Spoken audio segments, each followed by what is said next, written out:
Mai Penang lepas ni bukan nasi kanak nombor 1, The Fat Burger nombor 1. Ustaz, sebab sampai-sampai kita cari Fat Burger dulu. teringin lama dah. Teringin lama dah, nampak lama dah. Tiba-tiba dia kata, kami nak main buat kali ni, kami punya misi nasi kanak. Habis tu? Tapi dia tiba, "Oi, Fat Burger. Orang betul Fat Burger." Oh, main dulu ah. Alang-alang event depan tu je. Allah, datang tu. Depan tu pun. Ustaz makan burger apa tadi Ustaz? Tadi saya makan burger yang 600 biji yang keluar. Oh, nak kata biji. Tu, rib burger. Saya tanya mereka apa dia yang paling special. Dia kata, "Hak ni 600 biji ada." Kata ada lagi. Yang tu Ustaz pernah rasa dah. Tu main daripada Dan Burger juga.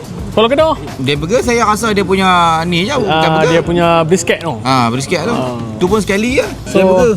Alhamdulillah rasa semua okey Ustaz. Daging-daging dia semua okey ya. Ada semua sedap semua habis. Saya tak Semua habis. licin lah. Jenis pokok OKU punya ni. Betul Ustaz dia koroi. So mantap Ustaz. Thank you very much. Good luck untuk event yang akan datang ni. Ya. 30 hari bulan sampai 4 hari bulan. 4 bulan, 5 hari. Aku ingat mak, nasi kapsa dah aku teringin dengan pasal. Dia tak nak rasa Tak pernah rasa. Bagi dia rasa Tapi kali. saya ni Ustaz, saya dengan mata saya boleh tahu. Yang ni nak pergi dia macam mana. So, nasi Ustaz ni saya tengok pun saya tahu. Ya, macam Saya mana? tak high expectation tau. Esok jangan mengecewakan saya. Bahaya balik. Bahaya balik. InsyaAllah. Esok dia main ke apa tu. Aku nak jampi je tu. Thank you Ustaz. Okay, bye-bye. Ustaz main dengan team hari ni ramai-ramai. Ya, kami main ramai. Yang mana di luar sana sampai Penang main The Fat Burger dulu. Nasi kanak nombor 2. The Fat Burger nombor 1. Fat Burger nombor 1. Arsenal nombor 2. Sebab dah bayar. Sebab dia main support kita. Terima kasih. Bye-bye. Okay.